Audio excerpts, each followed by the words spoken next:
আল্লামা রুহুল আমিন রাহমাতুল্লাহ আলাইহি উনি আসামের গৌহাটিতে প্রোগ্রামে গেছেন দাদা হুজুরের সঙ্গে। দাদা হুজুর মানে আবু বকর সিদ্দিক আল কুরাইশি, ফুরফুরার পীর সাহেবের নাম। আসাম নাম শুনেছেন? আমাদের পশ্চিম বাংলার উত্তর দিকে আসাম, ত্রিপুরা। ওই আসামে জলসায় গেছেন। আসামের রাজধানী হলো গৌহাটি। ওই গৌহাটি থেকে সাইটের দিকে এখনো পর্যন্ত বড় বড় ঝোপঝাড় জঙ্গল এবং পাহাড় ঘেরা দেশ। আমি অদম বাস্তবে দেখেছি। এবছরও আবার যাব দুবার আসামে। ত্রিপুরায় যাব 3 বার। এই নভেম্বরে যাব, ডিসেম্বরেও যাব। যাই হোক, আমি যেটা দেখেছি বাস্তব তথ্য আপনাদের কাছে দিচ্ছি। ঘন জঙ্গল গৌহাটিতে যে পার্শ্ববর্তী এলাকায় প্রোগ্রামে গেছেন। বিভিন্ন গ্রামের নাম আছে, পলাশবাড়ি, খারুপেটিয়া, ফেরভেড়ি, বিভিন্ন নাম আছে এলাকার। যাই হোক, আমি যেসব এলাকার গেছি সেই সব এলাকার নাম বললাম। আমার ভাইরা দরং ডিস্ট্রিক্ট, এমন করে আজকেরও ফোন করছিল আপনাদের এখানে আসার আগে, আসাম থেকে ধুবড়ি। তো হুজুর গেছেন সেখানে গৌহাটি থেকে কিছু দূরে বড় জঙ্গল। এখন এলাকার লোকের কাছে শুনলে একজন আল্লাহওয়ালা মানুষ আমাদের এলাকার জঙ্গলের ভিতরে কবরস্থ হয়ে আছেন। যত অলিদের মাজার কবর আছে, অধিকাংশ অলিদের কবরগুলো সব ঝোপঝাড় জঙ্গলের ভিতরে। ওই গোরাসা দরবে আব্বাস আলী রহমতুল্লাহ আলাইহি নদীর ধারে ওখানে ঝোপঝাড় জঙ্গলে ভরা ছিল। আপনারা চলে যাবেন, হাওড়া জেলায় চলে যাবেন, সেখানে দেখবেন বাকুলসারি বলে একটি জায়গা আছে, কম বেশি আপনারা চেনেন। ঝোপঝাড় জঙ্গল ছিল সেখানে, এখন পরিষ্কার হয়ে গেছে। সেজি হুজুর কেবলা আবুল ফারা সিদ্দিকের বাড়ির কাছে একটা বড় ঝোপঝাড় জঙ্গল এখন আছে, বড় বটগাছ ঝোপঝাড় জঙ্গল। সেখানে একজন অলির মাজার আছে। আমি অদম 2 বার গিয়েছি প্রোগ্রামে সেই রওজায়। যত অলিদের মাজার ছিল সব ঝোপঝাড় জঙ্গলের ভিতরে তারা কবরস্থ হয়েছে। কারণ মাসের পরে মাস, বছরের পর বছর ঝোপঝাড় জঙ্গলের ভিতরে বসে বসে এক আল্লাহর ইবাদত বندگی করতে করতে তারা পৃথিবী থেকে বিদায় নিয়েছে। এখানে যেখানে মারা গেছে অধিকাংশ জায়গায় তাদের কবরস্থ করা হয়েছে। তো জঙ্গলের ভিতরে একজন অলি ব্যক্তির কবর আছে, খবরে শুনেছেন। খবরে শোনার পরে দাদা হুজুর কেবলা বলছেন, বাবা বড় মাওলানা, আমরা তো সকালে সকালে এসে গেছি নদী পথে এক এলাকা থেকে আরেক এলাকায়। এখানে নাকি জঙ্গলে একটা আল্লাহর অলি ব্যক্তির রওজা আছে। আর অলিরা কবরে মরে না, সাধারণ মানুষও কবরে মরে না। আল্লাহ বলছেন সুম্মা ইউহয়িকুম, কবরে যখন রাখা হবে তখন তোমাদের রাখার পরে আবার জিন্দা করা হবে। আর ওই জিন্দাই হলো চিরস্থায়ী জিন্দা, আর মরণ হবে না। জিন্দা অবস্থায় হাসরে নিয়ে যাওয়া হবে, ওখানে হিসাব নিকাশ হবে। জান্নাত বা জাহান্নামে নিয়ে যাওয়া হবে, ওখানেও জিন্দা অবস্থায় থাকবেন। মরণ একবার, সেই মরণ হলো দুনিয়ার মরণ। কবরে যারা থাকে তারাও জিন্দা। আবার যারা উলিয়া উলিয়া ব্যক্তি, তাদের লাশ মাটিতে খায় না, যেমন রাখা হয় তেমন থাকে। এমনকি কাফনের কাপড়ও পর্যন্ত মাটির দাগ লাগে না। জোরে বলুন একটু সুবহানাল্লাহ। চলো বাবা, অলি ব্যক্তির রুহানি দোয়া আমরা নিতে যাই। জলসা হবে তো রাতে, দিনের বেলা চলো একটু যাই জঙ্গলে অলির রওজা জিয়ারত করতে। আল্লামা হুজুর বললেন, হুজুর কিভাবে যাবেন জঙ্গলে? বলে এলাকায় ঝোপঝাড় জঙ্গলে যাওয়ার জন্য গরুর গাড়ির ব্যবস্থা আছে।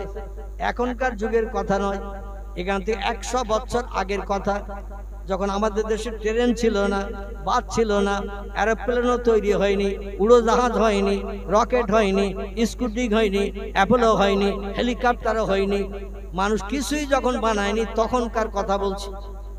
তখন ছিল মরুভূমির দেশে উট ছিল যানবাহন, আর ঘোড়া ছিল। আর আমাদের এইখান দেশে গরুর গাড়ি ছিল। বিয়ে শাদিও গরুর গাড়িতে হতো। আবার গরুর গাড়িতে করে মানুষেরা মাঝে মধ্যে মেয়েরা শ্বশুর বাড়িতেও যেত। এখন আর সেসব নাই। তো বলে একটা গরুর গাড়ি ভাড়া করি বাবা, হেঁটে আর কত পথ যাবো, জঙ্গল তো। গরুর গাড়ি একটা ভাড়া করা হয়েছে, গরুর গাড়ি। তো জঙ্গলের ভাড়া আপ ডাউন মজুরি দিতে হবে 20 টাকা। এখনকার 20 টাকা না, এখান থেকে 110-20 বছর আগের কথা বলছি। তখন 20 টাকা ভাড়া দিতে হবে, কারণ জঙ্গলে নিয়ে যাবেন, তাই হিংস্র জীবজন্তুর ভয়টাই আছে। এই জন্য একটু মজুরি বেশি দিতে হবে। পীর সাহেব কেবলা বললেন, বাবা 20 টাকার নিচে তো গাড়োয়ান রাজি হচ্ছে না। বলে হুজুর দেখেন কি করবেন? বলে বাবা অন্তত ওলি ব্যক্তি রওজাটা জিয়ারত করে আসি, লাভ হবে, লস হবে না। তো 20 টাকা ভাড়া ঠিক করে নিয়ে 2 জন ব্যক্তি, সই গাড়ি আমাদের দেশে ছিল না, সফর সই গাড়ি, আগে গরু গাড়ি ছিল না, সই গাড়ি, মেয়েদের শ্বশুর বাড়ি নিয়ে যাওয়া, শ্বশুর বাড়িতে বাবার বাড়ি নিয়ে আসা, দেখবেন সই গাড়িতে ঢেকে নিয়ে আসে। আর এখন যদি কেউ রিস্কায়ও নিয়ে যান, একটু কাপড় দিয়ে ঢেকে, মেয়েরা উঠবে রিস্কায়, একটু কথা বলেন, উঠবে? ছিল, গাড়ি ছিল, তখন রিস্কায় করে মেয়েদের কাপড় দিয়ে ঢেকে নিয়ে যাওয়া হতো। এখন যদি মেয়েদের বলা হয় রিস্কায় করে চলো, কাপড় দিয়ে ঢেকে নিয়ে যাব, তোমার যাতে কেউ না দেখে, তুমি যাতে কারো দেখতে না পাও, মেয়েরাও রিস্কায় উঠবে? বরং বলবো 3 চাকার গাড়ি আর একটা আনো, ভ্যান, কি ভ্যান, যাতে ওই ভ্যানে বসে যেতে পারি, রাস্তায় যত লোক আসবে তত লোক আমিও দেখবো, তারাও আমার দেখবে। ভবিষ্যতে আবার কি হবে না হবে সেটা পরের বিষয়। এখন আর ঢাকা গাড়িতে কেউ যেতেও চায় না, তো ঢাকা গাড়িতে করে 2 জন উঠলেন, সই গাড়ি, সফর গাড়ি, কোন জায়গায় বলে সফর, আমাদের দেশে বলতে সই গাড়ি, বলতে না? ঢাকা একটা করে কভার গরু গাড়িতে লাগিয়ে নিয়ে যেত, আমাদের বাড়িতে ছিল, এখন আর নাই, শেষ হয়ে গেছে। আমাদের নিজেদের বাড়ি ছিল, ছোটবেলা আমি দেখেছি, আমার বাপ দাদা গরু গাড়ি চালাতেন, কম বেশি আপনারা হয়তো জানলেও জানতে পারেন। সারা জীবন গরু গাড়ি চালিয়েছে, নাঙল চষেছে, মাঠে জমি জায়গা নাঙল চষে চাষবাস করে সংসার চালিয়েছে। আমি সেই ঘরের অধম। তো যাই হোক, চলতে চলতে চলতে চলতে গুরু শিষ্য 2 জন সইয়ের ভিতরে বসা, ওনাদের গল্প চলছে, শরীয়তি গল্প, ইসলাম শরীয়তের গল্প গুজব চলছে, আর গাড়োয়ান গাড়ি চালিয়ে নিয়ে যাচ্ছে। রওজার পাশে যে গাড়োয়ান বলে দেবে হুজুরা নামবে, কবর জিয়ারত করবে, সূরা ফাতিহা, সূরা ইখলাস, দোয়া দরুদ শরীফ পাঠ করবে, আল্লাহর ওলির কবরের ধারে দাঁড়িয়ে আল্লাহর কাছে দোয়া চাইবেন, ওলির রুহানি দোয়া চাইবেন, যাতে আল্লাহ তাদের নসিবে আরো কিছু বরাদ্দ করেন। চলতে চলতে চলতে গাড়োয়ান বলছে, হুজুর এখন গল্প করার সময় নয়। বলে বাবা কি বলছে? বলে পালানোর সময়। কিসের সময়? গল্প করার সময় এখন নয়, পালানোর সময়। আবু বকর সিদ্দিক আল কুরাইশি দাদা হুজুর কেবলা বলছেন, বাবা কি হয়েছে? বলে হুজুর গল্প করছেন সফরের ভিতরে, সইয়ের ভিতরে বসে, সামনের দিকে একটু তাকিয়ে দেখেন কি খেলা চলতেছে। 2 জন আল্লামা রুহুল আমিন এবং দাদা হুজুর কেবলা আবু বকর সিদ্দিক আল কুরাইশি সামনের দিকে তাকিয়ে দেখে 2টো বাঘ জঙ্গলের ভিতর থেকে উঠে রাস্তার উপরে, মাথা দুটো এক জায়গায় করে, পাছা দুটো 2 দিকে করে, কাঠের গুড়ি ফেলা মতো করে রাস্তা অ্যাটাক করে বসে স্বামী স্ত্রী গল্প করতেছে। স্বামী স্ত্রী, পুরুষ এবং নারী, 2 জন বাঘ, বাঘ বাঘিনী, 2 জন গল্প করছে, মুখ দুটো এক জায়গায় দিয়ে। জঙ্গলে তো লোকজন চলে না, এই জন্য তারা রাস্তার উপরে বসে পাছা দুটো 2 দিকে দিয়ে কাঠের গুড়ি ফেলে, যেমন মাঝে মাঝে গাড়ি ঘোড়া আটকিয়ে ছিনতাইকারীরা গাড়ি ছিনতাই করে, ঠিক এই রকম অবস্থা। বলছে হুজুর এখন আমারে খাবে কি, আমার গরু দুটো খাবে, এই নিয়ে আমি বড় দুশ্চিন্তায়। আল্লাহর ওলি বলছেন, বাবা এরকম রাস্তায় কি বাঘ থাকে নাকি? বলে হুজুর থাকে না, তবে আজকে তো দেখছি আছে। বলে এখন কি করা যাবে? বলে হুজুর এখন ফিরে চলে যেতে হবে, তাও বাঘ ছাড়বে কিনা জানি না। কারণ বাংলা একটা প্রবাদ আছে, বাঘের দেখা আর সাপের লেখা। কারো তকদিরে যদি সাপে কাটা লেখনি থাকে, ও 3 তলার মাথায় দরজা জানলা সব লাগিয়ে রাখলো, সাপ কোন চালা দিয়ে ঢুকবে তার ঠিক ঠিকানা পাবেন না। দেখবেন প্রতি ঘরের অন্তত ছোট্ট একটা করে ছিদ্র কোন কোনায় রাখা হয়, পানি টানি বার করার জন্য রাখা হয় না? ঘরের নিচের দিকে কোন এক কোনার দিকে দেখবেন একটা ছোট ছিদ্র রাখা হয়, ঘরটা ধোয়া টোয়া হয়ে গেলে পানি টানি গুলো বার করার জন্য বেরিয়ে যায়, এরকম ছিদ্র রাখা হয়। এইরকম ছিদ্র দিয়েও প্রয়োজনে তারা ঢুকে, যে সাপে দংশন যদি তকদিরে লেখা থাকে, সাপে যে দংশন করবে যত তলার মাথায় আপনি থাকেন। আর কারো তকদিরে যদি লেখা থাকে বাঘের পেটে কবর, ও হাজার চেষ্টা করলেও রক্ষা হবে না। পাড়ার লোক যাচ্ছে জঙ্গল দেখতে, আপনার ইচ্ছা ছিল না জঙ্গল দেখার, কথাও শোনেনি, হঠাৎ শুনেছেন 4 দোকানে। বলছে অমুক অমুক যাচ্ছে, তুই যাবি নাকি? বলে পয়সা করি নেই। বলে আমি ধার দোবান, চল। পরে আমার শোধ করে দিস। ওর পয়সা নেই, যাবে না, কিন্তু একজন বন্ধু বলছে আমি ধার দেওয়ান পরে শোধ করিস, বা তুই যদি দিস তাহলে আমি যাবান, আমার একটা টিকিট করিস। আসলে ও তকদিরে বাগরে খাবে, এই জন্য লোকের কাছ থেকে টাকা ধার করে নিয়েও চলে যাচ্ছে জঙ্গল দেখতে। মাঝে মাঝে জঙ্গলে মধু ভাঙতে যায়, গোল কাটতে যায়। সবাই কি মধু আর গোল কেটে বাড়ি ফিরতে পারে? পারে। মাঝে মধ্যে গোল কাটতে যেয়ে মধু ভাঙতে যেয়ে জনম জনম বাঘের পেটে কবর হয়ে যায়।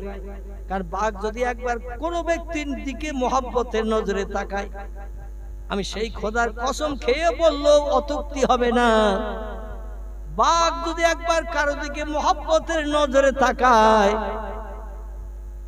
একটু জীবনের শখ মিটানোর জন্য, মানুষের গোশত খাওয়ার জন্য, মানুষের মাংস খাওয়ার জন্য 50টা লোক যদি তারে ঘেরাও করে রাখে, বাঘ অন্য কারো ধরবে না, ও যারে নজর করে তাকিয়েছে তারই ধরবে। এটা হলো বাঘের গুড হ্যাবিট বলেন আর ব্যাড হ্যাবিট বলেন। ওর ভালো অভ্যাস আর খারাপ অভ্যাস বলেন, যারে পছন্দ করবে তারই ধরবে, অন্য কারো ধরবে না। নদীতে যখন সাঁতার দিয়ে এপার থেকে ওপারে যায়, এপার থেকে নিরিখ করে ওই গাছটার ওখানে যেই উঠবো, ওই নিরিখ করে যায়। এখন স্রোতের ঢেউ, তরঙ্গের ঢেউ, স্রোত যদি খুব দ্রুত হয়, মাঝে মাঝে ও সাঁতার কেটে যাচ্ছে, স্রোতের ঠেলে নিয়ে গেছে কিনারার কাছে কাছে যেয়ে দেখে সে গাছটা তো ওই অনেক দূরে, আমি তো এসেছি অনেক পিছনে, ও আবার ফিরে চলে যাবে ডাঙায়। ডাঙার কাছাকাছি গেছে, উঠবে না ডাঙায়, ও আবার ফিরে যাবে সেই পূর্বের জায়গায়, যে আবারও ওখান থেকে আবার নতুন করে রওনা দেওয়া শুরু করবে। এটা হলো ওদের নিশানা। নিশানা ভর ওরা চলে, নিশানা ছাড়া চলে না। এখন হুজুর বলছেন, দাদা হুজুরকে বলছেন, বাবা এখন কি করবে বলো? বলে হুজুর এখন ফিরে যাওয়া ছাড়া কোনো উপায় নাই। বলে কত পথ এসেছো বাবা? বলে 3 ভাগের 2 ভাগ এসেছি, 1 ভাগ বাকি। বলে তাহলে তো আমরা জঙ্গলের সে অলি রওজার কাছাকাছি এসে গেছি। বলে হ্যাঁ। তাহলে 3 ভাগের 2 ভাগ পথ আসলাম, 1 ভাগ বাকি, এখন ফিরে যাবো বাবা? বলে যদি ফিরে যাবেন না, তোমার গরু দুটো খাওয়াবেন, আর গরু দুটো খেয়ে যদি ওরা এখনো কিছু খাওয়ার চিন্তা ভাবনা নেয়, শেষ পর্যন্ত আমারে খাবে কিনা তা কেরা জানে। আপনার তো সইয়ের ভিতরে আছেন, আপনাদের দেখতে পাইনি বাঘ, আর আমি সামনে বসে গাড়ি চালাচ্ছি, গরু চালাচ্ছি, বাঘ তো আমার দিকে নজর করে তাকাচ্ছে। দুটো বাঘ, আর দুটো এসে যদি আলম করে আমার ওপরে গরুর গাড়িতে এসে পড়ে, আমারে ছিঁড়ে টুকরো টুকরো করে খেয়ে হ্যাঁ হাড্ডি কোন দিকে ফেলবে তার তো ঠিক ঠিকানা নাই। বিশ্বাস করলাম, বলেন বাবা বড় মাওলানা রুহুল আমিন এখন কি করা যাবে বাবা? বলে হুজুর আপনি থাকতে আমি কোনো রকম তথ্য দেব না, আপনি আমার সঙ্গে আছেন আর আমি কোনো তথ্য দেব এটা আমি পছন্দ করি না। আপনি যেটা পছন্দ করেন আমি সেই পছন্দে একমত। জোরে বলুন একটু সুবহানাল্লাহ। দাদা হুজুর বলেছে, বাবারা আমার বাড়ির সামনে পুকুরটায় পানা শ্যাওলা ভর্তি হয়ে গেছে, পানি আর দেখা যাচ্ছে না, পানির কালার রং পাল্টে গেছে, দুর্গন্ধ ছুটছে, পানা শ্যাওলা পানা শ্যাওলা। আমাদের দিকটাও পুরো শ্যাওলায় ভর্তি হয়ে গিয়েছিল, পৌরসভা থেকে আবার ওই শ্যাওলা তুলে এখন পরিষ্কার করা হয়েছে, পুরো দিক ভর্তি হয়ে গেছে, পানি ওই রকম নোংরা হয়ে গিয়েছিল, মাছও মরতে শুরু করেছিল। যাই হোক, হুজুর বললেন বাবা অধিকাংশ মানুষ আসে ফুলপুরায়, এখানে আসে বাবা আমার সঙ্গে সাক্ষাৎ করতে আসে, মোরাকাবা মুর্শিদা সবক মস্ক করতে আসে, পাল্টাতে আসে বাবা। তারা উজু করে আমার এই মাটির মসজিদে নামাজ পড়ে। পুকুরের পানির রং পাল্টে গেছে, শ্যাওলাগুলো তুলতে হবে, পানি পরিষ্কার করতে হবে। এখন মুরিদ মোতাকে যারা ছিল সব ঝপঝপ করে গামছা টামছা করে লুঙ্গি বের করে নেমে গেছে পুকুরে। আল্লামা রুহুল আমিনও সেই সঙ্গে নেমে গেছে পুকুরের পানিতে। পানা শ্যাওলা একজন ধরে টেনে দিচ্ছেন, আরেকজন ধরে ডাঙায় ফেলছেন, আবার ডাঙায় যারা ছিল তারা সরিয়ে আরো দূরে রাখছেন। খাট আলগা করতে হবে, লোকজনের নামাজ জায়গা করতে হবে। দেখতে দেখতে অনেক মুরিদ তো শ্যাওলা সব তোলা হয়ে গেছে। পুকুরটা খুব বেশি বড় নয়, 1.5 বিঘার মতো হবে কম বেশি, আমি আন্দাজে বলছি। আপনারা ফুরফুরায় গেলেও দেখতে পাবেন। দাদুর কেবলার রওজা মোবারকের এই পাশে পুকুরটা আছে, দরবারের একেবারে গায়ে। 1.5 বিঘের একটু কম হবে, ছাড়া বেশি হবে না। এই পুকুরটার পানা শ্যাওলাগুলো অনেক মুরিদান সব তুলে দিয়ে দিয়েছে। দেওয়ার পরে যাচ্ছে শীতকাল ছিল, আবার মাঘ মাস, পানা শাওলা তুলে সব উপরে দাঁড়িয়ে দাঁড়িয়ে রোদ্রে দাঁড়িয়ে দাঁড়িয়ে কাঁপতেছে। পীর সাহেব কেবলার কাছে যে খবর দিল, হুজুর আপনি পানা শাওলা তুলতে বলেছিলেন, আমরা সব তুলে দিয়েছি, এখন আর কিছু করতে হয় তো বলে। পীর সাহেব কেবলা বলছে, বাবা তোমরা কারা নেমেছিলে? বলে হুজুর আমরা। বলে তোমাদের সঙ্গে কি বড় মাওলানা সাহেব নেমেছিল নাকি? বলে হ্যাঁ হুজুর, বড় মাওলানা নেমেছিল, নাম তার আল্লামা রুহুল আমিন। বলে তোমাদের সবাইকে দেখছে, রুহুল আমিন কই বাবা? বলছে হুজুর উনি এখনো সে শীতের পানি, মাঘ মাসে শীতের পানি, এখন কমসমান পানিতে চুপ করে দাঁড়িয়ে রয়েছে। বলে বল মাওলানা তাড়াতাড়ি ডাকো বাবা। এখন পীর সাহেবের কাছ থেকে লোক দিয়ে আল্লামা রুহুল আমিনকে ডাক দিয়েছেন, হুজুর ডাকতেছে। আল্লামা রুহুল আমিন রাহমাতুল্লাহ আলাইহি তখন পানির থেকে উঠে দাদা হুজুরের কাছে গেছেন। বলছে বাবা পানা শাওলা পরিষ্কার হয়েছে কখন? বলে হুজুর অনেক আগে।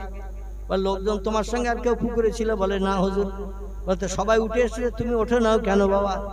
বলছে হুজুর আপনি নামতে বলেছিলেন শাওলা তুলতে, আপনি তো ওঠার কথা বলেননি, এই জন্য আমি আপনার হুকুমের খেলাফ হয়ে যাবে ডাঙায় উঠলে সব মুরিদানদের মতো, এই জন্য আমি শীতকালের পানি হলেও আমি পুকুরে দাঁড়িয়েছিলাম। দাদু কেবলা বলেন, পীর সাহেবের কথার মর্যাদা তুমি এত বেশি দাও, আমার আরো অনেক মুরিদান আছে তাদের এমন মর্যাদা দেখিনি। আল্লাহ তোমারে তাড়াতাড়ি অতি আপন বানিয়ে নিক। জোরে বলুন একটু সুবহানাল্লাহ। ওলি ব্যক্তিরা যদি দোয়া করে, ওলিদের দোয়া আল্লাহ বিদ্যুতের মতো কবুল করে থাকেন। নবীরা যখন দোয়া করে, নবীদের দোয়া আল্লাহ বিদ্যুতের মতো যেমন কবুল করেন, ওলিদের দোয়া আল্লাহ বিদ্যুতের মতো কবুল করেন।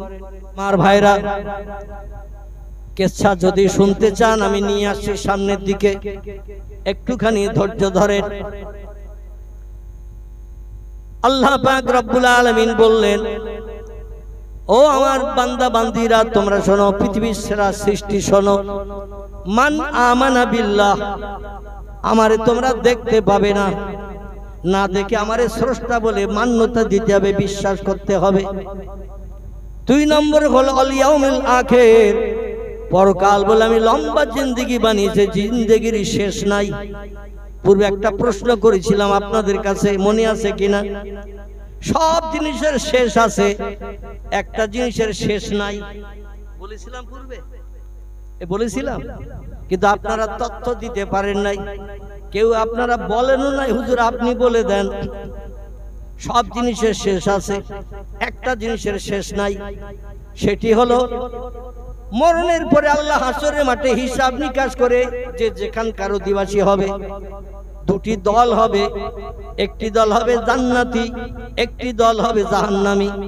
যারা আল্লাহর কোরআনের মান্যতা দেয়নি, কোরআন মোতাবেক চলেনি, মুয়াজ্জিন আযানে কান দেয়নি, রমজানে রোজা রাখেনি, সুদের ব্যবসা করেছে, মদ খেয়েছে, নারীর ইজ্জত লুণ্ঠন করেছে, গরিব এতিমের হক ফাঁকি দিয়ে খেয়েছে, কোরআন যেগুলো নিষেধ করেছে এগুলো সে বাস্তব জীবনের উদ্যান করে চলেছে, এদের জন্য ঠিকানা হবে জাহান্নাম। আর কোরআনের নির্দেশ মেনে পৃথিবীতে যে চলেছে, কোনো মেয়ের দিকে আর চোখে তাকিয়ে দেখেনি, কোনো নারীর ইজ্জত লুণ্ঠন করেনি, বিধবার দরজার কড়ায় রাজ্যটা যে নাড়া দেয়নি, কোনো গরিব এতিমের হক ফাঁকি দিয়ে খায়নি, সিনেমায় যে যায়নি, যাত্রা যে দেখেনি, যে লোকটি সুদের ব্যবসা করেনি, মদ যে লোকটি খায়নি, এগুলো হলো কোরআনের বিধান মেনে চলা, এদের জন্য ঠিকানা হবে জান্নাত। বাংলায় যারে বলা হয় স্বর্গ। কি বলা হয়? স্বর্গ, জান্নাত। জাহান্নামে যারা যাবে, আল্লাহ কোরআনে সূরা বাকারায় বলছেন, লা ইয়ামুতু ওয়ালা ইখরাজ ফিহা, জাহান্নামের অগ্নিকুণ্ডে যারা দগ্ধ হবে, ওখানে কোনোদিন তাদের মরণ হবে না। এখানে মরণ নাই, মরণ হলো সব সৃষ্টির একবার, সেই মরণ হলো পৃথিবীর মরণ। এই পৃথিবীতে সব সৃষ্টির মরণ হবে একবার। এই মরণের পরে আল্লাহ কোরআনের সূরা বাকারায় বলছেন, সুম্মা ইহয়িকুম, তোমাদের মরণের পরে আবার জিন্দা করব, জিন্দা করা হবে। কোরআনে আর কোথাও বলা হয়নি সুম্মা ইউমিতুকুম, জিন্দার পরে আবার মরণ হবে, এমন কথা টোটাল কোরআনে ভিতরে কোথাও নাই। মানে ওই জিন্দার পরে হলো চিরজীবন্ত। জাহান্নামে পূর্বে যারা, তারা থাকবে জিন্দা, জান্নাতে যে সুখ ভোগ করবে যারা, তারা থাকবে জিন্দা। এর শেষ নাই। কোটি কোটি কোটি কোটি কোটি কোটি বছর ধরে জান্নাতীরা জান্নাতে সুখ ভোগ করবে। কোটি কোটি কোটি কোটি কোটি কোটি বছর ধরে জাহান্নামে দগ্ধ হবে যারা, মরণ তাদের হবে না। কারণ ওই যে জীবন্ত জীবন দেয়া হয়েছে মরণের পর, আর মরণ হবে না, এই জিনিসের শেষ নাই। জোরে বলুন একটু আমিন। যখন মরণ আর হবে না, সেখানে আমরা সুখ চাই না অশান্তি চাই, সুখ চাই না দুঃখ চাই। যেখানে আর মরণ নাই সেখানে আমরা সুখ চাই, ভালোভাবে বসবাস করতে চাই, সুখী হতে চাই। এটা চাই না, চাই না। আল্লাহ বলছেন তাই যদি চাও তাহলে চারটে কাজ করো। চারটি কাজ তোমরা করো, খুব ভালো করে মন দিয়ে শোনেন। আল্লাহ বলছেন মান আমানা বিল্লাহ, প্রথম নম্বরের কাজ হলো আমি আল্লাহ আমার পৃথিবীর জমিনে দেখতে পাবে না, তবে সব সৃষ্টিরে বানিয়েছি আমি, সব সৃষ্টির মূলে হলাম আমি। আমারে না দেখে বিশ্বাস করো এই তাম বিশ্ব ব্রহ্মাণ্ডের মালিক একজন আছে, তিনি হলেন আল্লাহ। দুই নম্বর অল ইয়াউমিল আখির, পরকাল বলে একটা লম্বা জিন্দেগি বানিয়ে রেখেছি, যে জিন্দেগির শেষ নাই। জান্নাতীদের শেষ নাই, জাহান্নামীদের শেষ নাই। এখানে সুখের জায়গা দুঃখের জায়গা দুটি জায়গা বানিয়েছি, কঠিন শাস্তি আবার পরম আনন্দ, দুটি জায়গা বানিয়েছি। দুনিয়ায় বেঁচে থাকতে দেখতে পাবে না, তোমরা না দেখে যদি বিশ্বাস করতে পারো তাহলে দুই নম্বরের কাজ তোমাদের করা সম্ভব হলো। এখনো বাকি কটা? কটা বললাম? চারটে। কটা বললাম? চারটে কাজ করেন। আয়াতে আল্লাহ চারটে কাজের কথা বলেছে, আমি দুটির কথা বললাম, এখনো দুটি বাকি, ওই দুটি বলে নেই। এবার একটু কিসসা কাহিনীর দিকে যাব আপনাদের মনোসন্তুষ্টের জন্য। যদি আমার ইচ্ছা ছিল টোটাল বক্তব্য শেষ পর্যন্ত আমি কোরআন হাদিসের কথাই শুধু বলবো, কিন্তু একেবারে পাড়াগাঁ এলাকা তো, এই জন্য পরিবেশ বুঝে বক্তৃতা করতে হয়, ঠিক কি না? এই জন্য আমাকে একটু নিয়ে যেতে হবে ওই দিকে, যে দিকে গেলে আপনারা খুশি হবেন। আলহামদুলিল্লাহ। আল্লাহ বলছেন ওয়া আমিলা সালেহান, 3 নম্বর। কোন নম্বর? 3 নম্বরের কাজ হলো আমারে না দেখে বিশ্বাস করো, 1 নম্বর। 2 নম্বর হলো পরকাল বলে লম্বা জিন্দেগি বানিয়েছি, যেখানে মরণ টরণ নাই, ওই জায়গাটাও দেখতে পাবে না, না দেখে বিশ্বাস করো। 3 নম্বর হলো আমিলা সালেহান, আমার কোরআনের কথা সত্য জেনে ভালো ভালো সৎ কাজগুলো করো। মর্জে আজান দিলে নামাজ পড়ো, মিথ্যা কথা বলো না, চুরি ডাকাতি করো না, ছিনতাই গুন্ডামি করো না, মানুষের প্রাণ নাশ করো না, মানুষ মার্ডার করো না, বিধবার দরজার কর্নার দিয়ে চরিত্র নষ্ট করো না, কোন ছোট ছোট বাচ্চাদের বাপ মাহারা এতিম বানিও না, মদ খেও না, সুদের ব্যবসা করো না, সিনেমা যাত্রায় যেও না, এই সমস্ত খারাপ কাজগুলো করো না, বরং ভালো ভালো কাজগুলো করো। আমলে সালেহা, ভালো ভালো কাজগুলো করো। আর একটা কাজ বাকি আছে, সেটা এবার বলবো, হয়ে গেছে 3টি। 4 নম্বরের কাজ হলো আল্লাহ বলছেন এই পৃথিবীর মানুষ তোমরা শোনো, মান আমানা বিল্লাহ ওয়াল ইয়াউমিল আখির ওয়া আমিলা সালেহান, তোমরা যদি ভালো সৎ কাজ করতে পারো, 4 নম্বরে তোমাদের জন্য আমি একটা প্রতিদান রেখে দিয়েছি, ফালাহুম আজরুহুম ইনদা রাব্বিহিম, তোমাদের পরওয়ারদিগার আলাম আল্লাহর তরফ থেকে আমি আল্লাহ তোমাদের জন্য একটা পুরস্কার, তোহবা, গিফট, অনুদান রেখে দিয়েছি। তোমাদের একটা তোহবা, গিফট, পুরস্কার রেখে দিয়েছি। সেটি হলো আমার শান্তির জায়গা বানানো জান্নাত, আর অশান্তির জায়গা বানানো জাহান্নাম। জাহান্নামের খোরাক হয়ে যদি তোমরা কবরে বা শ্মশানে আসো, মৃত্যুবরণ করো, তোমাদের জাহান্নামের আগুনে দগ্ধ হতে হবে, কোনো সন্দেহ নাই। আর সৎ কাজ ভালো কাজগুলো যদি করতে পারো, বিপদে মুসিবতে কারো যদি সাহায্য করো, সেখান থেকে যেন তুমি তোমার লাভের চিন্তা ভাবনা করে কোনো অর্থ আত্মসাতের চিন্তা ভাবনা করবে না। মানুষ এখন বিপদে বললে আরো মানুষ চেপে ধরে, ঠিক বললাম না ভুল বললাম? বিপদে বলে চেপে ধরে, যদি আরো কিছু ওর কাছে এখন বার করে নেওয়া যায়, নাউজুবিল্লাহ। আল্লাহ বলছেন ফালাহুম আজরুহুম ইনদা রাব্বিহিম, আমার তরফ থেকে তোমাদের পুরস্কারে বিবেচিত করা হবে। ফালা খাউফুন আলাইহিম, তোমাদের কোনো ভয় পেতে হবে না। ওয়ালা হুম ইয়াহজানুন, রাতের আঁধারে ঘুম কামাই করে চিন্তা করতে হবে না। অবশ্যই আমার কোরআন সত্য আর সত্য তত্ত্ব দিলাম, শুধু মরণটা বাকি। মরণ হয়ে যাওয়ার পরেই কবরে গেলে তোমরা আমার জান্নাতের শান্তি সুখ, জান্নাতের নাজ নেয়ামত তোমরা উপভোগ করতে থাকবে। এজা তাকুমুস সাআত, যতদিন পর্যন্ত কিয়ামত সংঘটিত না হবে। কিয়ামত বলতে সেটা কি বোঝায়? পশ্চিম দিকে ভোরবেলা যখন ডগমগ করে সূর্য উদয় না হবে, ততদিন পর্যন্ত তোমরা কবরের ভিতরে স্বস্তিতে শান্তিতে বসবাস করতে পারবে।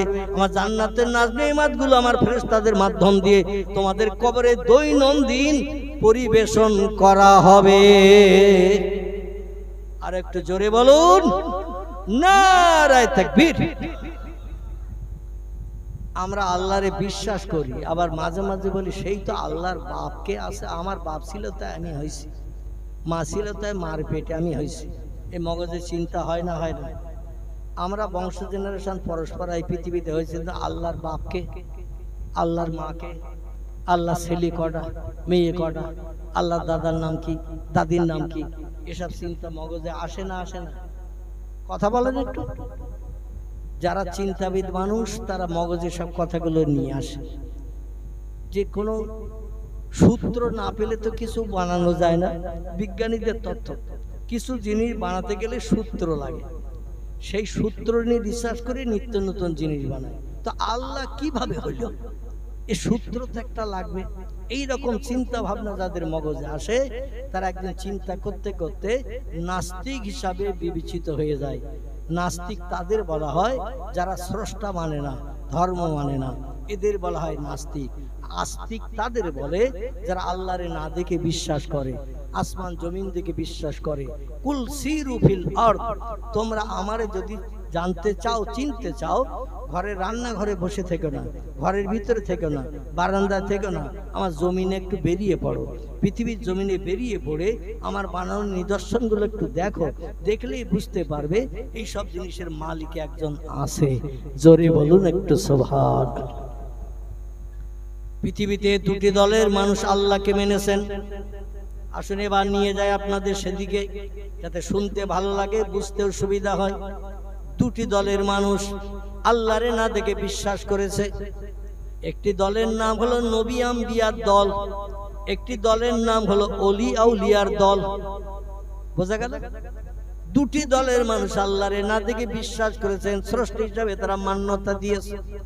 একটি দলের নাম হলো নবী আম্বিয়া। এই পৃথিবীতে নবী এসেছেন 1,24,000-এর মতো। আদম নবী, শীষ নবী, নূহ নবী, ইব্রাহিম নবী, ইসমাইল নবী, ইসাক নবী, ইয়াকুব নবী, ইউসুফ নবী, দাউদ নবী, সুলাইমান নবী, মুসা নবী, হারুন নবী, হুদ নবী, লূত নবী, সালেহ নবী, জাকারিয়া নবী, ইহইয়া নবী, আইয়ুব নবী, ইউনুস নবী, শুআয়ব নবী, ইলিয়াস নবী, এমন করে ওজারি নবী, ঈসা নবী, মুহাম্মদ রাসূলুল্লাহ হলেন সব নবীদের শেষ। এইভাবে পৃথিবীতে নবী এসেছেন অগণিত, 1,24,000-এর মতো। পৃথিবীর মানুষকে সুপথ দেখানোর জন্য কোন রাস্তা খারাপ, কোন রাস্তা ভালো, কোন পথটা ভালো, কোন পথটা খারাপ, কোন পথটা তোমার ভালো জায়গায় নিয়ে যাবে, কোন পথটা তোমার বিপদে ফেলবে, এই তত্ত্বগুলো দিতে 1,24,000-এর মতো পয়গম্বর পৃথিবীতে এসেছে। আমাদের নবী বললেন, আমি যখন দুনিয়ায় থাকবো না, আমার এই দিনের দাওয়াত সুপথ দেখানোর দায়িত্ব পালন করবে একদল মানুষ কিয়ামত পর্যন্ত। তারা হলো আল উলামাউ ওয়ারাসাতুল আম্বিয়া। নবী বলছেন, আমার পরে পৃথিবীতে কলেমার দাওয়াত, কোরআনের কথা, ইসলামের কথা, ভালো মানুষ বানার জন্য সঠিক তত্ত্বগুলো দেবে ওলামায়ে হাক্কানীরা, কোরআন হাদিসের বিজ্ঞ পণ্ডিতেরা। এদের বলা হয়েছে আলেম। আলেমদের ভিতরে যারা রাত জেগেছে বেশি বেশি, আল্লাহর ইবাদত করেছে বেশি বেশি, এরা হয়েছে ওলি আউলিয়ার দল। কিসের দল? ওলি আউলিয়ার দল। আমাদের এলাকায় কোনো ওলি আছে বলে মনে হয়? আছে? আমাদের এলাকায় কোনো ওলি আছে বলে মনে হয়? আপনাদের যদি স্মরণে না থাকে, আমি নাম বলছি, তখন বলবেন হ্যাঁ হুজুর আছে। আছে। আমরা কম বেশি বেশি করে চিনি একজন ব্যক্তিকে, তিনি হলেন মুন্সি দবিরউদ্দিনের বেটা। কার বেটা বললাম? মুন্সি দবিরউদ্দিনের বেটা। নারায়ণপুরে তার বাড়ি ছিল, জন্মগ্রহণের বাড়ি। বলতে পারবেন লোকটাকে? আমি তার বাপের নাম বললাম, গ্রামের নাম বললাম। গ্রামের নাম নারায়ণপুর, তার বাপের নাম হলো মুন্সি দবিরউদ্দিন। ছেলেটার নাম বললে আপনার সবাই বললেন হুজুর চিনি, তার নাম আল্লামা রুহুল আমিন রাহমাতুল্লাহ আলাইহি।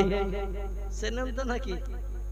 আল্লামা রুহুল আমিন রাহমাতুল্লাহ আলাইহি আমাদের এলাকায় ওলি হিসাবে তিনি বিবেচিত না অনবিবেচিত? তিনি ওলি হিসাবে বিবেচিত না অবিবেচিত? কথা বলেন একটু। বিবেচিত। আমাদের বাদামতলা আস্তানে একজন আল্লাহর ওলি কবরস্থে আছেন, নাম তার শাহ আলী বা শাহ ওলি রাহমাতুল্লাহ আলাইহি। পশ্চিমী দেশের মানুষ, যার কবরের পশ্চিম গায়ে বাঘেরও কবর দেয়া রয়েছে। গেছেন কোনোদিন? রজার ভিতরে ঢুকেছেন? বাঘের কবর দেখেছেন? আমার মনে হয় অনেকে এখনো ঢোকেননি ওর ভেতরে। ওনার কবরের পশ্চিম গায়ে বাঘের কবর দেয়া রয়েছে। কেন বলুন তো? উনি যতদিন বসিরহাট এলাকায় দিনের কাজ করেছিলেন, ততদিন উনি বাঘ ওনারে পিঠে করে নিয়ে বেরিয়ে মানুষের ঘরের দরজায় নিয়ে গিয়েছিল কলেমার দাওয়াত দিতে। এখন আমরা কি বাঘের পিঠে চেপে কলেমার কথা বলতে যেতে পারবো? কথা বলে পারবো? ইনি ছিলেন ওলি। তাহলে ওলি কাদের বলে আর নবী কাদের বলে একটুখানি তত্ত্ব দিয়ে বা নিয়ে যাচ্ছে ওনাদের জীবনীতে। আমার ভাইরা, আমাদের এই বসিরহাট এবং বারাসাত সাব ডিভিশনের ভিতরে মাছ পজিশন হাড়োয়া বলে একটা জায়গা আছে, শুনেছেন তো না? হাড়োয়া নদীর ধারে একজন আল্লাহর ওলি ব্যক্তির কবর আছে, নাম তার শাহ সুফি আব্বাস আলী ওরফে গোরা চাঁদ রহমাতুল্লাহ আলাইহি। নাম শুনেছেন? ইনি ইয়ামান দেশের মানুষ। কোন দেশ বললাম? ইয়ামান দেশের মানুষ। কলেমার দাওয়াত দিতে আমাদের দেশে এসেছিলেন। উনি কবরস্থ হয়ে আছেন এই হাড়োয়া নদীর কিনারায়। বারাসাতে একজন আল্লাহর ওলি ব্যক্তি কবরস্থ আছেন, শাহ একদিল রহমাতুল্লাহ আলাইহি। নাম শুনেছেন? বারাসাতে একদিল রহমাতুল্লাহ আলাইহি।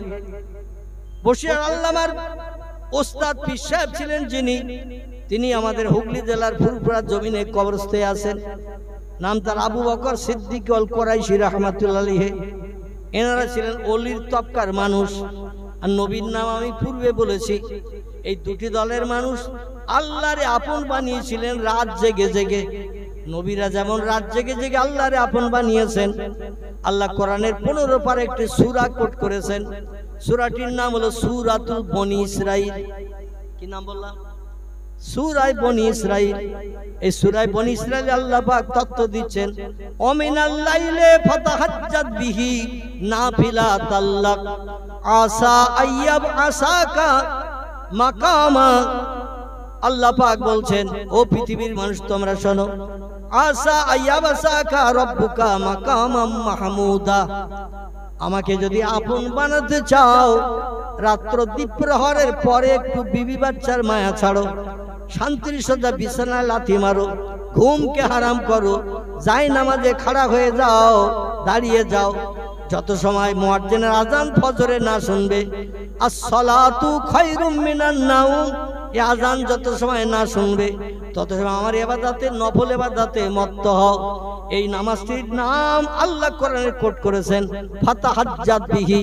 এই ফাতাহাজ্জাদ শব্দটি হলো আরবি শব্দ, এর বাংলা অর্থ হলো তাহাজ্জুদের নামাজ। কিসের নামাজ বললাম? 5 ওয়াক্ত তাই হয় না, তারপরে রাত জেগে তাহাজ্জুদ আমরা কেউ পড়ি বলে মনে হয়।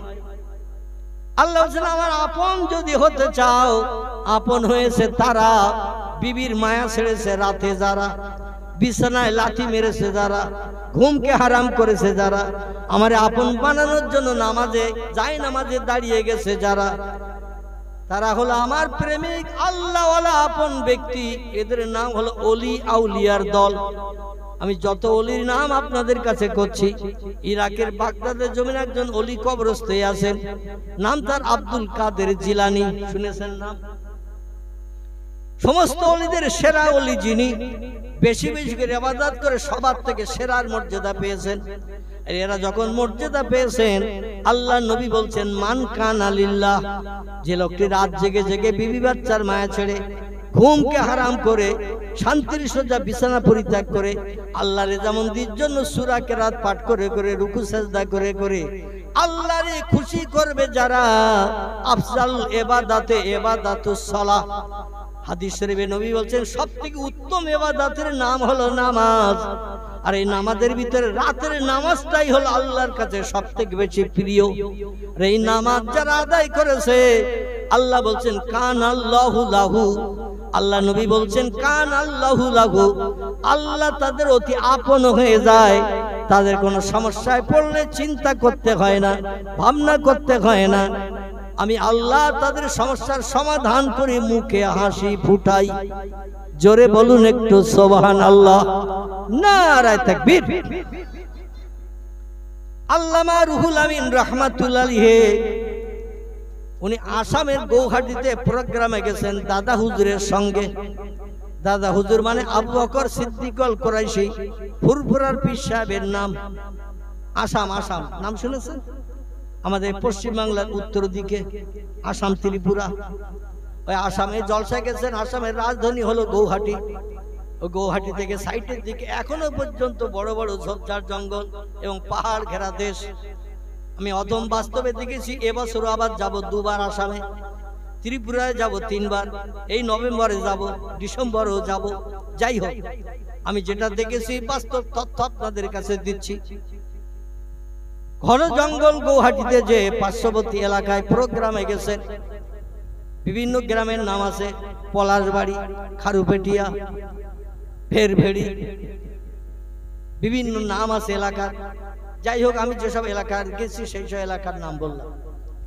আমার ভাইরা দরং ডিস্ট্রিক্ট, এমন করে আজকেরও ফোন করছিল আপনাদের এখানে আসার আগে, আসাম থেকে ধুবড়ি।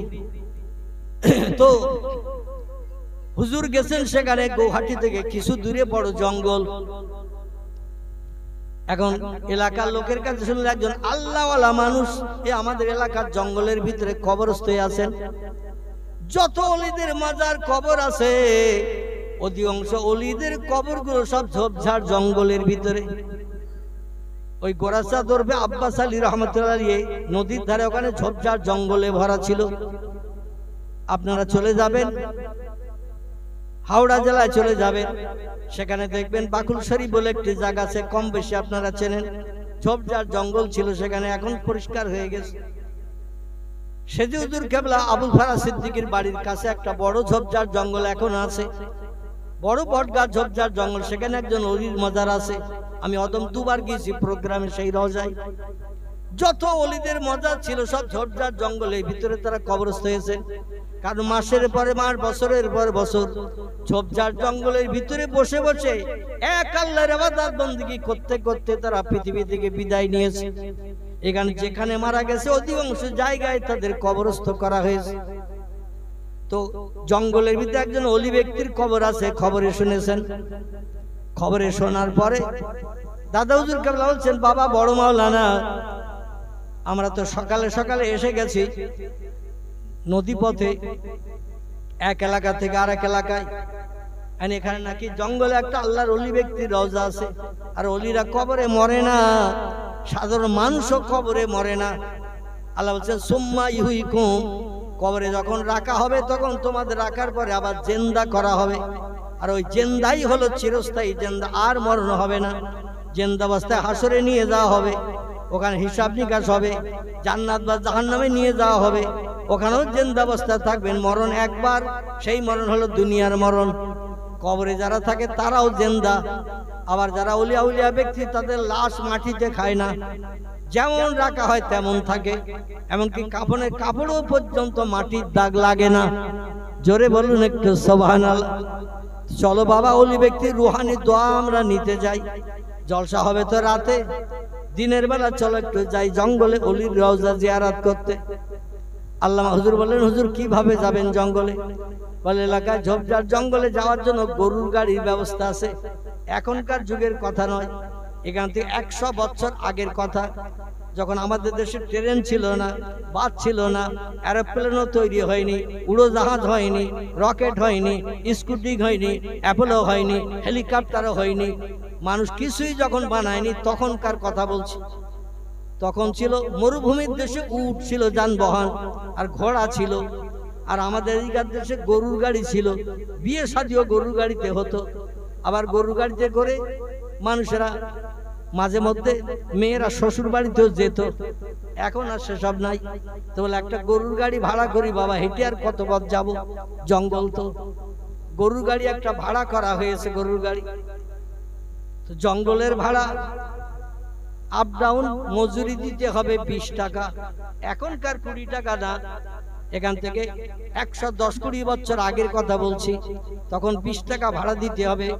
কারণ জঙ্গলে নিয়ে যাবেন, তাই হিংস্র জীবজন্তুর ভয়টাই আছে, এই জন্য একটু মজুরি বেশি দিতে হবে। পীর সাহেব কেবলা বললেন বাবা 20 টাকার নিচে তো গাড়োয়ান রাজি হচ্ছে না। বলে হুজুর দেখেন কি করবেন? বলে বাবা অন্তত ওলি ব্যক্তি রওজাটা জিয়ারত করে আসি, লাভ হবে, লস হবে না। তো 20 টাকা ভাড়া ঠিক করে নিয়ে 2 জন ব্যক্তি। সই গাড়ি আমাদের দেশে ছিল না, সফর সই গাড়ি। আগে গরু গাড়ি ছিল না, সই গাড়ি। মেয়েদের শ্বশুর বাড়ি নিয়ে যাওয়া, শ্বশুর বাড়িতে বাবার বাড়ি নিয়ে আসা, দেখবেন সই গাড়িতে ঢেকে নিয়ে আসে। আর এখন যদি কেউ রিস্কায় নিয়ে যান, একটু কাপড় দিয়ে ঢেকে, মেয়েরা উঠবে রিস্কায়, একটু কথা বলেন, উঠবে। ছিল গাড়ি ছিল তখন, রিস্কায় করে মেয়েদের কাপড় দিয়ে ঢেকে নিয়ে যাওয়া হতো। এখন যদি মেয়েদের বলা হয় রিস্কায় করে চলো, কাপড় দিয়ে ঢেকে নিয়ে যাব, তোমার যাতে কেউ না দেখে, তুমি যাতে কারো দেখতে না পাও, মেয়েরাও রিস্কায় উঠবে? বরং বলবো 3 চাকার গাড়ি আর একটা আনো, ভ্যান। কি ভ্যান? যাতে ওই ভ্যানে বসে যেতে পারি, রাস্তায় যত লোক আসবে তত লোক আমিও দেখবো, তারাও আমার দেখবে। ভবিষ্যতে আবার কি হবে না হবে সেটা পরের বিষয়। এখন আর ঢাকা গাড়িতে কেউ যেতেও চায় না। তো ঢাকা গাড়িতে করে 2 জন উঠলেন, সই গাড়ি, সফর গাড়ি। কোন জায়গায় বলে সফর, আমাদের দেশে বলতে সই গাড়ি, বলতে না। ঢাকা একটা করে কভার গরু গাড়িতে লাগিয়ে নিয়ে যেত। আমাদের বাড়িতে ছিল, এখন আর নাই, শেষ হয়ে গেছে। আমাদের নিজেদের বাড়ি ছিল, ছোটবেলা আমি দেখেছি। আমার বাপ দাদা গরু গাড়ি চালাতেন, কম বেশি আপনারা হয়তো জানলেও জানতে পারেন।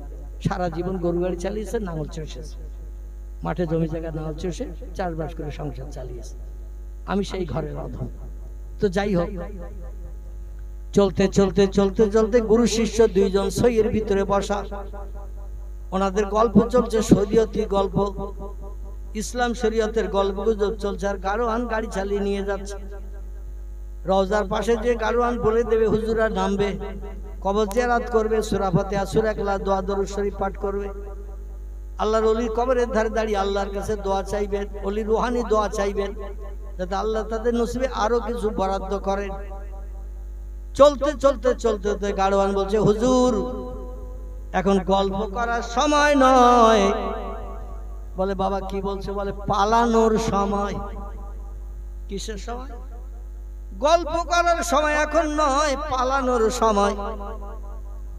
আবু বকর সিদ্দিক আল কুরাইশি দাদা হুজুর কেবলা বলছেন বাবা কি হয়েছে? বলে হুজুর গল্প করছেন সফরের ভিতরে, সইয়ের ভিতরে বসে, সামনের দিকে একটু তাকিয়ে দেখেন কি খেলা চলতেছে। 2 জন আল্লামা রুহুল আমিন এবং দাদা হুজুর কেবলা আবু বকর সিদ্দিক আল কুরাইশি সামনের দিকে তাকিয়ে দেখে 2টো বাঘ জঙ্গলের ভিতর থেকে উঠে রাস্তার উপরে, মাথা দুটো এক জায়গায় করে, পাছা দুটো 2 দিকে করে, কাঠের গুড়ি ফেলা মতো করে রাস্তা অ্যাটাক করে বসে স্বামী স্ত্রী গল্প করতেছে। স্বামী স্ত্রী, পুরুষ এবং নারী, 2 জন বাঘ, বাঘ বাঘিনী, 2 জন গল্প করছে, মুখ দুটো এক জায়গায় দিয়ে। জঙ্গলে তো লোকজন চলে না, এই জন্য তারা রাস্তার উপরে বসে পাছা দুটো 2 দিকে দিয়ে কাঠের গুড়ি ফেলে, যেমন মাঝে মাঝে গাড়ি ঘোড়া আটকিয়ে ছিনতাইকারীরা গাড়ি ছিনতাই করে, ঠিক এই রকম অবস্থা। বলছে হুজুর এখন আমারে খাবে কি? আমার গরু দুটো খাবে, এই নিয়ে আমি বড় দুশ্চিন্তায়।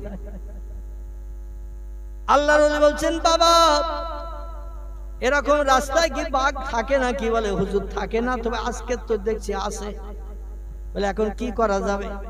বলে হুজুর এখন ফিরে চলে যেতে হবে, তাও বাঘ ছাড়বে কিনা জানি না। কারণ বাংলা একটা প্রবাদ আছে, বাঘের দেখা আর সাপের লেখা। কারো তকদিরে যদি সাপে কাটা লেখনি থাকে, ও 3 তলার মাথায় দরজা জানলা সব লাগিয়ে রাখলো, সাপ কোন চালা দিয়ে ঢুকবে তার ঠিক ঠিকানা পাবেন না। দেখবেন প্রতি ঘরের অন্তত ছোট্ট একটা ছিদ্র কোন কোনায় রাখা হয় পানি টানি বার করার জন্য। ঘরের নিচের দিকে কোন এক কোনার দিকে দেখবেন একটা ছোট ছিদ্র রাখা হয়, ঘরটা ধোয়া টোয়া হয়ে গেলে পানি টানিগুলো বার করার জন্য বেরিয়ে যায়, এরকম ছিদ্র রাখা হয়। এইরকম ছিদ্র দিয়েও প্রয়োজনে তারা ঢুকে, যে সাপে দংশন যদি তকদিরে লেখা থাকে সাপে সে দংশন করবে, যত তলার মাথায় আপনি থাকেন। আর কারো তকদিরে যদি লেখা থাকে বাঘের পেটে কবর, ও হাজার চেষ্টা করলেও রক্ষা হবে না। পাড়ার লোক যাচ্ছে জঙ্গল দেখতে, আপনার ইচ্ছা ছিল না জঙ্গল দেখার, কথাও শোনেনি, হঠাৎ শুনেছেন চার দোকানে বলছে অমুক অমুক যাচ্ছে, তুই যাবি নাকি? বলে পয়সা করি নেই। বলে আমি ধার দেবান, চল, পরে আমার শোধ করে দিস।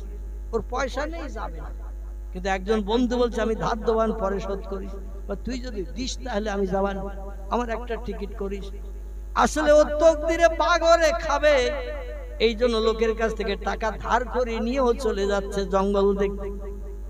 মাঝে মাঝে জঙ্গলে মধু ভাঙতে যায়, গোল কাটতে যায়। সবাই কি মধু আর গোল কেটে বাড়ি ফিরতে পারে? পারে। মাঝে মধ্যে গোল কাটতে যেয়ে মধু ভাঙতে যেয়ে জনম জনম বাঘের পেটে কবর হয়ে যায়।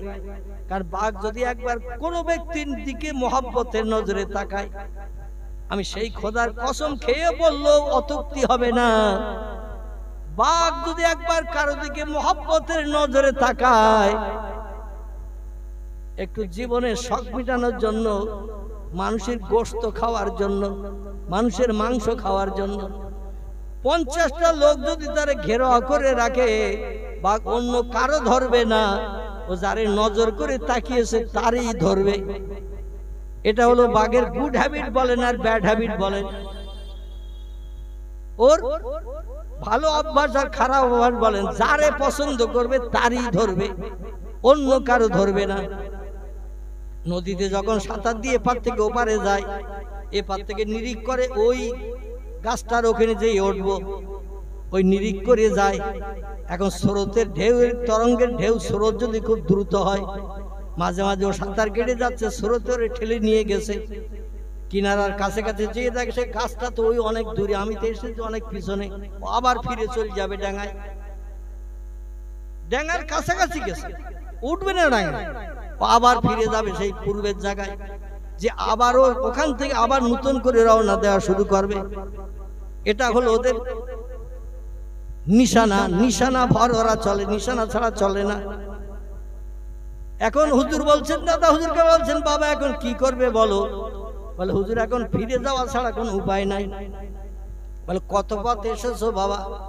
বলে 3 ভাগের 2 ভাগ এসেছি, 1 ভাগ বাকি।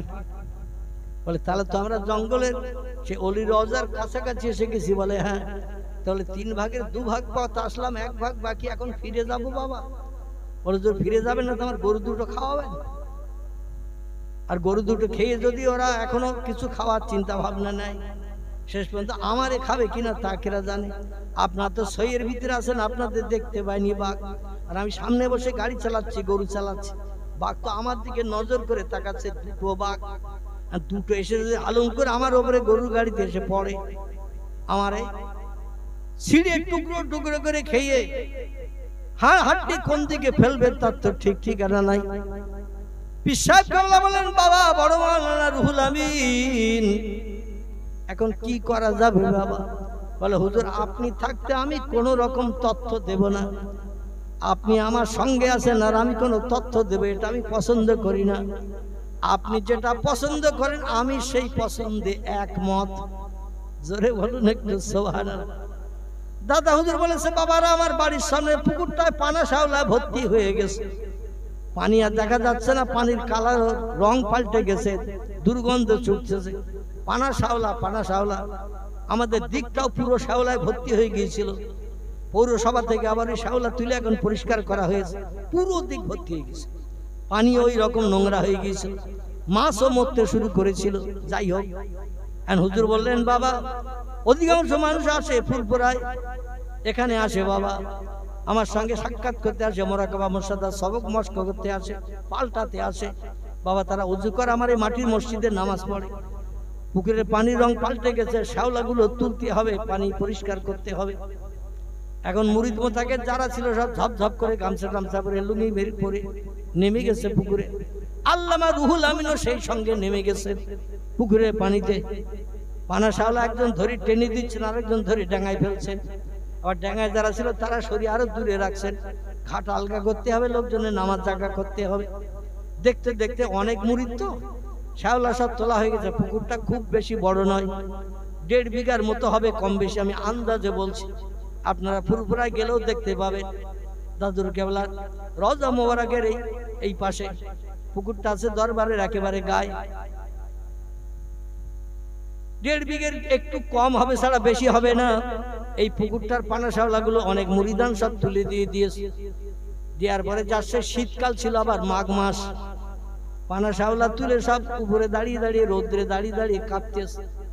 পীর সাহেব কেবলার কাছে যে খবর দিল, হুজুর আপনি পানা শাওলা তুলতে বলেছিলেন, আমরা সব তুলে দিয়েছি, এখন আর কিছু করতে হয় তো বলে। পীর সাহেব কেবলা বলছে, বাবা তোমরা কারা নেমেছিলে? বলে হুজুর আমরা। বলে তোমাদের সঙ্গে কি বড় মাওলানা সাহেব নেমেছিল নাকি? বলে হ্যাঁ হুজুর, বড় মাওলানা নেমেছিল, নাম তার আল্লামা রুহুল আমিন। বলে তোমাদের সবাইকে দেখছে, রুহুল আমিন কই বাবা? বলছে হুজুর উনি এখনো সে শীতের পানি, মাঘ মাসে শীতের পানি, এখন কমসমান পানিতে চুপ করে দাঁড়িয়ে রয়েছে। বলে বল মাওলানা তাড়াতাড়ি ডাকো বাবা। এখন পীর সাহেবের কাছ থেকে লোক দিয়ে আল্লামা রুহুল আমিনকে ডাক দিয়েছেন। হুজুর ডাকতেছে।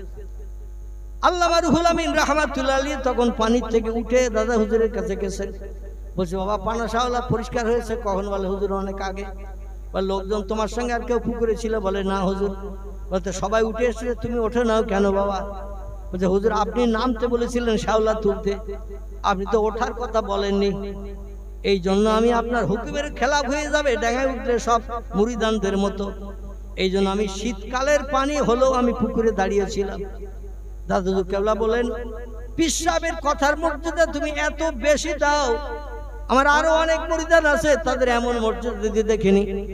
আল্লাহ তোমারে তাড়াতাড়ি অতি আপন বানিয়ে নিক। জোরে বলুন একটু সুবহানাল্লাহ। ওলি ব্যক্তিরা যদি দোয়া করে, ওলিদের দোয়া আল্লাহ বিদ্যুতের মতো কবুল করে থাকেন। নবীরা যখন দোয়া করে, নবীদের দোয়া আল্লাহ বিদ্যুতের মতো যেমন কবুল করেন, ওলিদের দোয়া আল্লাহ বিদ্যুতের মতো কবুল করেন। আমি কত বড় ওলি শোনেন, আমার ওলির কথা বলি। আমি 40 বছরের মতো একটা গ্রামে ইমামতি করি। গ্রামটির নাম হলো খিদিরপুর, তালপুকুর বাজারের পাশে খিদিরপুর গ্রাম। 40 বছর মসজিদে ইমামতি করি। আমাদের গ্রামেও ইমাম আছে, পাশে যত মসজিদ আছে ইমাম আছে। আচ্ছা জুমার দিন অধিকাংশ মানুষ মসজিদে নামাজ পড়তে যায় না? যায় জুমার দিন? যায় তো নাকি? তো মসজিদে জুমার নামাজ পড়ে হাদিস শরীফে নবী বলছেন, ইমাম সাহেব মেহরাবের ভিতরে ঢোকা থেকে নিয়ে উঠে আসা পর্যন্ত, মেহরাব ছেড়ে আসা পর্যন্ত আল্লাহর কাছে যেটা চায় আল্লাহ সেটা দিয়ে বান্দাদের মুখে হাসি ফুটায়। জোরে বলুন সুবহানাল্লাহ। আচ্ছা নবীর কথা সত্য না মিথ্যা? নবীর কথা সত্য। নাসাই শরীফ, তিরমিজি শরীফের হাদিসে লেখকেরা লিপিবদ্ধ করেছে, জুমার দিন আল জুমাতু আগেরুন আল জুমাতু আজহেরুন। জুমার দিন খুশির দিন, জুমার দিন শান্তির দিন, জুমার দিন দোয়া কবুলের দিন। আর পয়গম্বর বলছেন জুমার দিন মেহরাবের ভিতরে ইমাম ঢোকা থেকে নিয়ে বেরিয়ে আসা পর্যন্ত যা চাইবে আল্লাহ সেই দোয়া কবুল করবে। আচ্ছা প্রতি জুমার দিন জুমার নামাজের পরে আমরা ইমামেরা দোয়া করি না? করি না? করি তো নাকি? আল্লাহ রোগ বেমারি দূর করুন, যাদের সংসারে অশান্তি চলছে অশান্তি দূর করুন, আল্লাহ যারা কঠিন বিপদের মাঝখানে আছে বিপদ থেকে নিষ্কৃতির ব্যবস্থা করুন, আল্লাহ যাদের ছেলে আছে মেয়ে নাই মেয়ে দান করুন, আল্লাহ যাদের মেয়ে আছে ছেলে নাই ওদের একটা সুসন্তান ছেলে দান করুন। এরকম দাবি অনেকে জুমার দিন ইমাম সাহেবের কাছে গিয়ে বলে না? বলে না? অনেক কিছু বলে, হুজুর একটু আমার জন্য দোয়া করে দেবেন। তো এই দোয়া যখন ইমাম সাহেবরা করে, আচ্ছা এখন বর্তমান আমরা যারা ইমাম, আমার ইমামতি চলতেছে 40 বছরের মতো। আমাদের মসজিদের ইমাম সাহেব আছে হাসানুজ্জামান সাহেব, হাফেজ মাওলানা, তারা ইমামতি অন্তত 18-20 বছরের মতন চলতেছে। যাই হোক আরো বিভিন্ন মসজিদ ইমাম আছে। এখন এই জুমার দিন দোয়া করলে দোয়া কবুল হয় বলে মনে হয়? কথা বলতে, দোয়া করলে দোয়া কবুল হয় বলে মনে হয়? যার যে সমস্যা সেই সমস্যাই রয়ে গেছে, সমস্যার সমাধান আর হয় না। কারণ আসলে আমরা ওলিদের মতো নবীদের মতো মানুষ হতে পারে নাই। ইমাম বলুন, আলেম বলুন, হাফেজ বলুন, কারি বলুন, মুফতি বলুন, কেউ আমরা ওলিদের মতো হতে পারিনি, নবীদের মতো আদর্শওয়ালা হতে পারিনি। যার কারণে শুধু দোয়া করতে হয়, না করলে মুসল্লিরা বিরক্ত হবে। এই জন্য আমরা দোয়া করি। আসলে যে দোয়া সেই দোয়াই রয়ে যায়, জীবনে সুখ শান্তি কিছুই মেটে না। তবে আমি আপনাদের নিজেদের বলছি, রাতের বেলা ঘুম হারাম করে বিবি বাচ্চার মায়া ছেড়ে তাহাজ্জুদের নামাজ দৈনন্দিন 6 রাকাত, মতান্তরে 4 রাকাত, যে যেমন পড়বেন একই নিয়মে পড়বেন। রাত্র 12টার পর থেকে নিয়ে ফজরের আজানের আগ পর্যন্ত, এর ভিতরে যে কোনো সময় আপনি এই নামাজ পড়তে পারেন। এই নামাজের নাম হলো তাহাজ্জুদ। কি নামাজ বললাম? তাহাজ্জুদ। এই নামাজ পড়ে আল্লাহর কাছে হাত তুলে দোয়া করবেন। তবে দোয়ার শর্ত হলো ফালিয়াদহাকু কালিলা ওয়ালিয়াবকু কাসীরা। আল্লাহ বলছেন শর্ত হলো দুটি। এই দুটি শর্ত মেনে যারা দোয়া করবে তাদের দোয়া কোনোদিন বিফল যাবে না। অবশ্যই তাদের দোয়া আমার দরবারে বিদ্যুতের মতো কবুল হবে। জোরে বলুন একটু সুবহানাল্লাহ। আচ্ছা, শর্ত দুটো বলবো না থাকবে? বলবো? বলতে হবে। একটি শর্ত হলো আল্লাহ বলছেন ফালিয়াদহাকু কালিলা, হাসি তামাশা একটু কম কম করে দুনিয়ায় করবে। ওয়ালিয়াবকু কাসীরা, কিছু যখন আমার কাছে চাইবে চোখের পানি একটু দু চোখের কোনা দিয়ে টপ টপ করে ফেলবে। কারণ আমি আল্লাহ চোখের পানি বড় ভালোবাসি, আমি বান্দা বান্দীদের হাসিটা পছন্দ করি না। এখন বর্তমান যুগের মুসলমান নারী পুরুষ আমাদের হাসি বেশি না কান্না বেশি? হাসি বেশি। আল্লাহ বলছেন আমি হাসি পছন্দ করি না, আমি বান্দা বান্দির চোখের পানি পছন্দ করি। এখন আমরা ইমাম যারা জুমার দিন নামাজ পড়তে দোয়া করি, 100-র ভিতরে 99 জন ইমামের চোখে কি পানি আসে? কথা বলেন, পানি আসে দোয়া করার সময়? একটু দেখে বলবেন। আমি ওই দলের ভিতরে 100-র ভিতরে 99 জন ইমামের চোখে কোনো পানি নাই। শুধু রব্বানা যালামনা আনফুসানা ওয়া ইল্লাম তাগফির লানা ওয়া তারহামনা লানাকুনান্না মিনাল খাসিরিন। মুসল্লি যারা কানে শুনছে বলছে আল্লাহুম্মা আমিন। আল্লাহ বলছেন সারা জীবন যদি এইভাবে দোয়া চাও, আদমকে যখন 350 বছর আমি আল্লাহ পাক তার দোয়া কবুল করিনি, তোমাদেরও দোয়া কবুল হবে না। আমার কাছে দোয়া কবুল হওয়াতে গেলে কাঁদতে হবে, কাঁদতে হবে, চোখের পানি ফেলতে হবে। এখন সরকার দিচ্ছে 3000, কমিটি দিচ্ছে 6000 7000, মোটামুটি হয়ে যাচ্ছে 10000। তারপর বিভিন্ন তাবিজ কবজ থাকে, তা অমুক তমুক। আমি আলাদা না, কিন্তু আমি ওই দলের ভিতরের লোক। ইমামতি করলে মোটামুটি আল্লাহ সংসারটা ভালো চালিয়ে দেয়। কান্নার আবার দরকার কি? কান্নার আবার দরকার কি? আল্লাহ বলছেন কাঁদো, বেশি বেশি করে কাঁদো, হাসো কম। হাসলে আয়ুষ্কাল কমে যায়, স্মরণ শক্তি কমে যায়। নবীজি হাদিস শরীফে জানিয়েছেন বেশি বেশি যারা হাসে এদের আয়ুষ্কাল কমে যায় এবং এদের স্মরণ শক্তি লোপ পেয়ে যায়। কিন্তু তবু হাসবো বেশি, চোখের পানি আমরা এক ফোঁটাও ফেলবো না। তবে ফেলি ওই সময় পাড়ার লোক দেখলে খারাপ বলবে, মা মরে গেছে তাই, বাপ মরে গেছে তাই। একটু মায়া কান্না কাঁদি, অন্তত কবরে বাপের যাওয়া পর্যন্ত। ঠিক বললাম না ভুল বললাম? বাপ কবরে যাওয়া পর্যন্ত একটু কাঁদি। বাপকে কবর দিয়ে যখন সব চলে আসলো, 3 বোন এক জায়গায় বসে এবার হাসির গল্প শুরু হলো। 3 বোন 4 বোন চাস্তো ভাবি পাড়াতো বোন এইরকম এক জায়গায় বসে এইবার চলতেছে সংসারের গল্প গুজব। আর সেখানে হাসি তামাশা আর কলেমা খানি সব সানি। 4 দিনের পর 7 দিনের পর কি 10 দিনের মাথায় মারা গেছে, কলেমা খানি সব রেসানি। আরে যত আপনজন আছে মেয়েরা এরা এসে দেখবেন সব আলাদা আলাদা জায়গায় 3-4 জন মিলিয়ে বসে। হুজুর ওদিকে এসেছে সব রেসানি করতে, আর ওরা শুধু গল্প চালাচ্ছে, হাসির গল্প, হাসির গল্প। ঠিক বললাম না ভুল বললাম? যদি ভুল বলে থাকি ক্ষমা করবেন, কানমলা খাচ্ছি। আমি বাস্তব দেখেছি তাই বলছি। শুধু হাসি আর হাসি, আনন্দ আর আনন্দ, ফুর্তি আর ফুর্তি। দুনিয়ায় মানুষের চোখে আর পানি নাই, পয়গম্বরেরা অটোমেটিক কেঁদেছে, ওলিয়া উলিয়ারা অটোমেটিক কেঁদেছে, আর আল্লাহ পাক তাদের চোখের পানি পছন্দ করে দোয়া কবুল করে মুখে হাসি ফুটিয়ে দিয়েছেন। জোরে বলুন একটু সুবহানাল্লাহ। দুইজন গুরু শিষ্য দুইজনে বসে বলছেন, হুজুর তাহলে কি করা যাবে? বলছে, বাবা তুমি গাড়ি চালাও, 3 ভাগের 1 ভাগ পথ বাকি, যখন 2 ভাগ যখন এসে গেছে তাহলে আর ফিরে যেয়ে দরকার নাই, চালাও গাড়ি।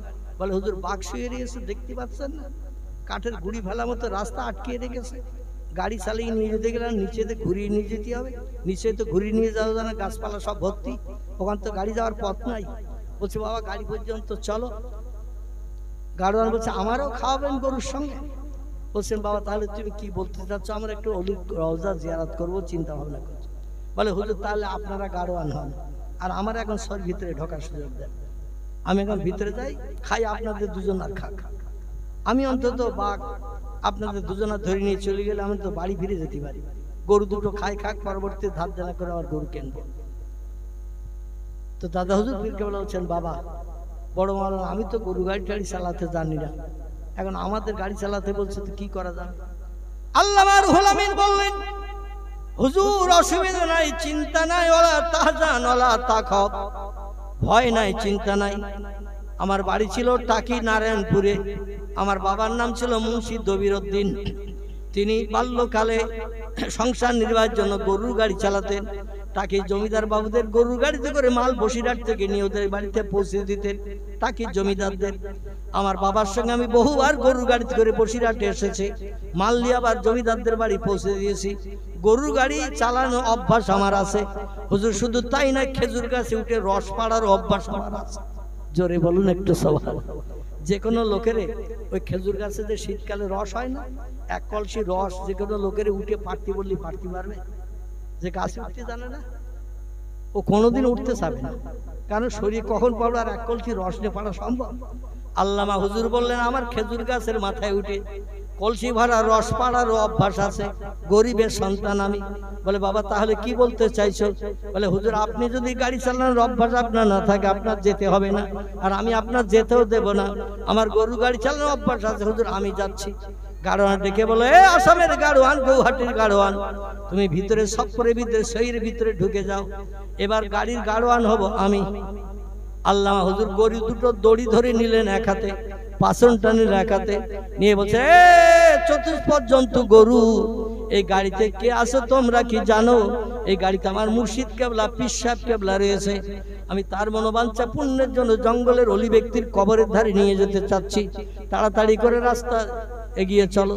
গরু দুটো বাঘের দিকে তাকিয়ে 2 পা এগোতে 1 পা পিছয়, কারণ গরু জানে আমাদেরও বাঘ খায়, বাঘ আমাদেরও খায়, ওরা 2 পা পিছচ্ছে তো 1 পা এগোয়। আল্লামা হুজুর বললেন, এ জঙ্গলের বাঘ, তোদের থাকার জায়গা হলো জঙ্গলের ঝোপের ভিতরে, রাস্তার উপরে এসে কেন রাস্তা অ্যাটাক করে রেখেছিস? আমার মুর্শিদ কেবলা যাবে জঙ্গলে অলির কবর জিয়ারত করতে, বেয়াদবি করিস না। মুর্শিদ কেবলার ইজ্জতের খাতিরে জঙ্গলের রাস্তা ছাড়। জোরে বলুন একটু সুবহানাল্লাহ। ইমামতি করছি আমি 40 বছর মসজিদে, আরো অনেকে করছে 30 বছর, 35 বছর, 10 বছর, 20 বছর। আচ্ছা আমরা যদি এই ইমামেরা বলি যে একটু রাস্তা ছাড়, শুনবে শুনবে না? বাঘ বলবে একটু কাছের কাছে এসো, রাস্তা ছাড়ি কি তোমার ধরি, চিন্তা ভাবনা তখন করব। মানে বাঘ বাউন্ডারির ভিতরে যে একবার কাউরে দেখে, ওরে ছাড়বে না, খাবে খাবে। কিন্তু আল্লাহর আপন যারা হয়ে গেছে, দুনিয়ার কোন হিংস্র জীব জন্তু তাদের একটা পশমের ক্ষতি করে নাই। জোরে বলুন একটু সুবহানাল্লাহ। আল্লামা রুহুল আমিন শুধু একটু টেলিফোন করে দিলেন গাড়িতে বসে, আমার পীর সাহেব কেবলা গাড়িতে আছে, রাস্তা ক্লিয়ার কর, অলির রওজা জিয়ারতে যাব। বাঘ দুটো মুখোমুখি ছিল, কি যেন ওরা বলা খাওয়া করে নিল। আল্লাহর তরফ থেকে ইলহাম এসে গেল ওদের কাছে, আমার প্রেমিক বান্দার মর্যাদা নষ্ট করিস না, তাড়াতাড়ি রাস্তা ক্লিয়ার কর, উদ্দেশ্য সফল কর। দুটো বাঘ আল্লাহর হুকুম শুনে সঙ্গে সঙ্গে রাস্তায় নেমে গেল। এখন বাঘ আল্লাহর হুকুম শোনে না, শোনে না। কোরআনে সূরা ইয়াসিনে আল্লাহ বলছেন ওয়াইন মিন শাইইন ইল্লা ইউসাব্বিহু বিহামদিহি। যত সৃষ্টি ও মানুষ তোমরা চোখে দেখতে পাও, যত সৃষ্টি চোখে দেখতে পাও না, সব সৃষ্টি আমি আল্লাহ আমার হুকুম তামিল করে, আমার নামের জপ জিকির করে, আমার হুকুমের খেলাফ কোন সৃষ্টি করে না। কেবল একটা সৃষ্টি আমার হুকুমের খেলাফ করে, আমারে নেয় না। তারা কারা বলুন তো? আলহামদুলিল্লাহ একজন ব্যক্তি এই ধার থেকে তথ্য দিয়েছে, তথ্যটা সঠিক। পৃথিবীতে হাজার হাজার সৃষ্টি আল্লাহ পাঠিয়েছিলেন 18,000 দুনিয়ার সৌন্দর্য শ্রীবৃদ্ধির জন্য। এর থেকে বাড়তে বাড়তে এখন 1.5 লক্ষের মতো হয়ে গেছে। কোন সৃষ্টি আল্লাহর হুকুমের খেলাফ বর্তমান 21 শতাব্দীর যুগ পর্যন্ত করে না। কেবল একটা সৃষ্টি আল্লাহর নেয় না, আল্লাহরে মানে না, যারা হলো পৃথিবীতে সব সৃষ্টির সেরা। এরা কারা? এরা হলো মানুষ। মানুষ শুধু আল্লাহরে নেয় না। যদি বলেন হুজুর আপনি কিভাবে বললেন, আমি এইভাবেই আপনাদের তথ্য দিচ্ছি। আল্লাহরে যারা নেবে অবশ্যই মুয়াজ্জিন আজান শুনলে তারা বাড়ি থাকলে মসজিদে যাবে না, যাবে না। রমজান মাসে তারা রোজা রাখবে না, রাখবে না। সময় হাতে পেলে সকাল সন্ধ্যা কোরআন তেলাওয়াত করবে না, করবে না। রাস্তাঘাটে পথে চললে মোবাইলে গান শুনবে না, সুবহানাল্লাহ আলহামদুলিল্লাহ জিকির করতে করতে যাবে। যারা আল্লাহরে নেয় আল্লাহ তাদের বিপদে সাহায্যের হাত বাড়িয়ে দেয়। জোরে বলুন একটু সুবহানাল্লাহ। যেই বলেছেন বাঘ দুটো নিচে নেমে গেল, আল্লামা হুজুর গরু দুটো চালিয়ে নিয়ে গেলেন। গাড়োয়ান পিছনে বসে বসে সব দৃশ্য দেখছে। ওলি ব্যক্তি রওজার পাশে গেল, সংক্ষেপ কথা, ওলি ব্যক্তি রওজার কাছে গেল, পুরুষেশ্ব গরু গাড়ি থেকে নেমে গেলেন, যে কোরআনের কিছু সূরা পাঠ করলেন, নবীজির মহব্বতে দোয়া দরুদ শরীফ পাঠ করলেন, কিছু জিকির আজকার করলেন, করে আল্লাহর কাছে হাত তুলে দোয়া করলেন কিবলামুখী হয়ে। দোয়া করা হয়ে যাওয়ার পরে এবার ওনারা গরুর গাড়িতে উঠলেন। গাড়োয়ানকে ডেকে বলা হলো, গাড়োয়ান এখানে তো বাঘ নাই, গাড়ি চালাও। গাড়োয়ান বলে আমারে পাগল ধারণা করবেন না, ওই যে দূরে বাঘ রেখে এসেছেন, আর এখন আমি গাড়ির গাড়োয়ানগিরি করব। আপনারা গাড়ি চালিয়েছেন, আপনারা গাড়ি চালান, ভাড়া দেবেন না দেবেন সেটা পরের বিষয়, অন্তত আমার বাড়ি পর্যন্ত গরুর গাড়িটা পৌঁছে দেন। ফিরে আসার পথে সেই বাঘ যেখানে ছিল সেখানে ফিরে এসে দেখে বাঘ দুটো আবার পূর্বের মতো একই রকম বসে আছে, মুখ দুটো এক জায়গায়, পাশে দুই জায়গায়। গাড়ি আবার ফিরে আসবে এটা বাঘ দুটো জানে না। আবার ফিরে এসেছেন রওজা জিয়ারত করে। বাঘেরা মনে করলো বোধহয় চলে যাচ্ছে আর ফেরবে না, সেই রাস্তায় পূর্বের মতো বসা। যেই কাছের কাছে এসেছে আল্লামা রুহুল আমিন ডেকে বললেন, বাঘ রে, রাতের বেলা জলসা হবে, হাজার হাজার মানুষ আসবে, আমার মুর্শিদ কেবলার মুখের বক্তব্য শুনবে, রাস্তা আটকে রাখলে হবে না, সন্ধ্যার ঘন ঘটা নেমে গেছে, তাড়াতাড়ি রাস্তা ক্লিয়ার কর। যেই বলেছেন বাঘ দুটো আবার পূর্বের মতো নেমে যেয়ে রাস্তা ক্লিয়ার করে দিল। জোরে বলুন একটু সুবহানাল্লাহ। আল্লামা হুজুর গাড়ি চালিয়ে নিয়ে বাঘ থেকে পাস করে সামনে নিয়ে এসেছেন। বাঘটাকে পাস করে সামনে যেই গাড়ি চালিয়ে নিয়ে এসেছেন, গাড়োয়ান এবার পিছনের দিকে ফিরে তাকিয়ে দেখে বাঘ তো সেই সেখানে আবার পূর্বের মতো বসতে যাচ্ছে, রাস্তার উপরে উঠে বসতে যাচ্ছে। বাঘ আসলে গাড়ির পিছনে পিছনে গরুর গন্ধে আসতেছে না, গরুও ধরবে না, মানুষও খাবে না, বুঝতে যাচ্ছে যেখানে ছিল সেখানে আবার উঠে বসছে। গাড়োয়ান তখন আস্তে আস্তে সামনের দিকেই যেছে। হুজুর বলে, কি বাবা? বলে, আপনার ওই সাগরেদ রুহুল আমিনকে ভিতরে এসে বসতে বলেন, আমি এবার গাড়ি চালিয়ে বাড়ি পর্যন্ত নিয়ে যাব। দাদুর কেবলা বলছেন, কেন বাবা? বলে, না, আমার গাড়ি আমার গরু, আর আমি 20 টাকা ভাড়া নেবো, আর এই পিছনে বসে বসে বাড়ি যাবো, এটা ঠিক না। আপনারা পিছনে এসে বসেন, আমি গাড়ি চালিয়ে নিয়ে যাচ্ছি। আল্লামা রুহুল আমিন বুদ্ধিমান যুক্তিবাদী মানুষ ছিলেন। বলছে, হুজুর আসল বিষয়টাকে একটু ওনারে জিজ্ঞাসা করেন। বলছে, বাবা এটা তো বিষয় না, তুমি তো জঙ্গলের ভিতরে মোটে বাইরে বেরোতে চাচ্ছে, এখন জঙ্গল পাস হয়নি, তুমি কেন আবার গাড়ি চালাতে চাচ্ছ? বলে, হুজুর আসল বিষয়টা বলবো। বলে, হ্যাঁ বলে। হ্যাঁ বলো বাবা। বলে, বিষয়টা হলো হুজুর এই, এখন বাঘ আছে পিছনে, আর আমি থাকবো ওই ছয়ের ভিতরে পিছনে, পিছন দিক দিয়ে বাঘ এসে যদি হালুম করে পড়ে ধরবে তো আমার আগে, এই জন্য আমি এখন আগে যেয়ে থাকবো, আপনারা দুজন পিছনে থাকেন। পিছন দিক দিয়ে বাঘ এসে যদি হালুম করে গাড়িতে ওঠে, আপনার দুটো বাঘ দুজনের খাবে, আমি অন্তত গাড়ি নিয়ে বাড়ি যেতে পারবো। আল্লামা রুহুল আমিন রহমাতুল্লাহ আলাইহি মুস্কি মুস্কি হাসছেন। দাদা হুজুর কেবলা ডেকে বললেন, বাবা তুমি যে ধারণা করে আমাদের এখন পিছনে যেতে বলছো, তুমি সামনে যাচ্ছ বাঘের হাত থেকে নিষ্কৃতির জন্য। আসলে আল্লাহ বাঘের সঙ্গে আমাদের কোনো দুঃসম্পর্ক তৈরি করাবেন না। জোরে বলুন একটু সুবহানাল্লাহ। তোমার ধারণাটাই ভুল, কারণ আমরা আল্লাহর সঙ্গে সম্পর্ক তৈরি করেছি, রাত জেগে গাঢ় তর সম্পর্ক তৈরি করেছি। ঘুম হারাম করে বিবি বাচ্চার মায়া ছেড়ে আমরা ঘুম হারাম করে আল্লাহর সঙ্গে সম্পর্ক তৈরি করেছি। ও বাবা তুমি শোনো, আমি একদিন নয়, দুদিন নয়, 3 দিন নয়, আমার ফুরফুরা জমিনের বাড়ি থেকে প্রায় 3-4 কিলোমিটার দূর একটি বড় ঝোপঝাড় জঙ্গল ছিল রাস্তার 2 ধারে, জাঙ্গিপাড়া যেতে। এই জায়গাটার নাম ছিল ধনপতা। ধনপতা 2 দিকে ছিল ঝোপঝাড় জঙ্গল, হিংস্র জীবজন্তু বাস করত আমাদের এই বসবাসের আমলে। ও বাবা ওই জঙ্গলের ভিতরে আমি আল্লাহকে আপন বানানোর জন্য একটানা বিবি বাচ্চার মায়া ছেড়ে রাতের বেলা আমি কাল কাটিয়েছি 22 বছর কাল। ক বছর? হুজুর বলছেন আমি 22 বছর কাল রাতের বেলা ঘুম হারাম করে ঝোপঝাড় জঙ্গলের ভিতরে, যেখানে মানুষের আনাগোনা কিছু নাই, ইবাদত বন্দেগীকে বিঘ্ন ঘটাতে না পারে, একটানা আমাকে ভালোভাবে আল্লাহর সঙ্গে সম্পর্ক গাঢ়তর তৈরি করতে সুবিধা হয়। আমি 22 বছর কাল একটানা ওই ধনপতার ঝোপের ভিতরে রাতের বেলা আমি ইবাদত বন্দেগী করেছি। একটা কোন হিংস্র জন্তু আমার পাশে এসে গুংরানির আওয়াজ পর্যন্ত দেয় নাই। জোরে বলুন একটু সুবহানাল্লাহ, নারায়ে তাকবীর। তাহলে আল্লাহর পয়গম্বরেরা আল্লাহর আপন হয়েছিল, ওলিরা আল্লাহর আপন হয়েছিল। এখন আমরা যদি চেষ্টা চালাই, আমরা কি পয়গম্বর হতে পারবো? কেউ একটু কথা বলতে হবে সেটা। আমরা যদি চেষ্টা চালাই, ইবাদত বন্দেগী করি, আমরা কেউ পয়গম্বর হতে পারবো? নবী হতে পারবো? নবীর খাতা শেষ হয়ে গেছে 1450 বছর আগে। তবে কিয়ামত পর্যন্ত চেষ্টা করলে আল্লাহর ওলি হওয়া যাবে, যাবে কি না? কিয়ামত পর্যন্ত চেষ্টা করলে আল্লাহর ওলি হওয়া যাবে। আল্লাহ পাক আগামীতে আমাদের 5 ওয়াক্ত ফরজ নামাজ, রমজান মাসের রোজা এবং হালাল হারামকে বেছে এই পৃথিবীতে একটু রাত জেগে ইবাদত বন্দেগী বেশি বেশি করিয়ে ওলিদের তবকার মানুষ বানার তৌফিক আল্লাহ আমাদের যেন দান করেন।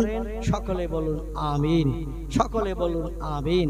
সুদের ব্যবসা করবেন না, মদ খাবেন না, মদের ব্যবসা করবেন না, মিথ্যা কথা বলবেন না, চুরি ডাকাতি ছিনতাই করবেন না, চরিত্র নষ্ট করবেন না, গরিব এতিমের হক ফাঁকি দিয়ে খাবেন না।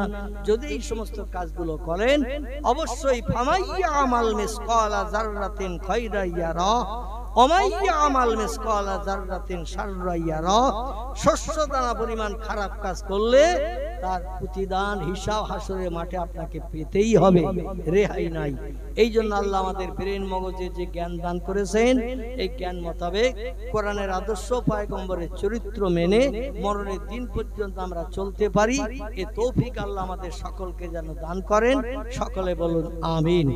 আসুন একটু উঠে আমরা সকলে দাঁড়াই, প্রিয় নবীর দরবারে একটু সোনার মদিনায় একটু সালাম পাঠিয়ে নেই। ইয়া নবী